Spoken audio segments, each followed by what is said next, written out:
అంటే ఈ గుర్తు వల్ల దేవత మనకి ఏం చెప్పాలనుకుంటుందని మీరు అనుకుంటున్నారు? దేవత ఏం చెప్పాలనుకుంటుంది, మీరలా కలిసి మరి మాకు చెయ్యాలని. రాగి చెట్టు మొగది, యాప చెట్టు ఆడిది. కూర్చున్న మీ నెలలో ఏడిస్తే నీళ్ళు ఎట్లా పడితే అట్లా పడుతుంటే రాంబుళ్ళ దేవాల నుంచి కొద్దిగా ముందుకు వస్తే సందులో రాగి చెట్టుకు వచ్చేసి రెండు కన్ను ఆకారంలో ఉన్న గుర్తులైతే మనం చూసాము. కొంచెం ముందుకు వచ్చాకైతే ఇక్కడ చూడండి ఇంకో ఆకారం కనపడుతుంది.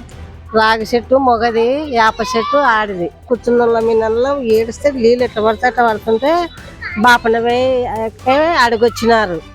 ఎందుకు స్వామి ఇట్లా మా గైర్లో ఇట్లా చెట్టు రాగి చెట్టు యాప చెట్టు ఇట్లా ఉంది అంటే, మీరు పలానా రోజు పెళ్లి చేయాలమ్మా అట్లందుకే ఏడుస్తుంది అంటే బాపనందలకు వచ్చి పెళ్లి చేసి తాళబొట్టు అన్ని కట్టించినారు. పెళ్ళే 5 ఏళ్ళు అయింది. ఇంకా ఆ దేవుని మహిమ చెయ్యాలనో లేదో చేయొచ్చో లేదని కానీ ఇట్లా కనిపిస్తుంది. ఇట్లా కన్ను ఆకారం రావడము ఎన్నోసారి? ఇది ఫస్ట్ సారి మరాఠీ గేర్లు వచ్చింది. అది వచ్చిన అది ఒక రోజు ముందు వచ్చింది, ఒక రోజు వెనక వచ్చింది. ఎన్ని రోజులు అవుతుంది గుర్తొచ్చి? వారం అవుతుంది అంతే. దాదాపుగా ఈ చెట్టు వయసు ఎన్ని సంవత్సరాలు ఉండొచ్చు? ఎన్ని సంవత్సరాలు అయిందో.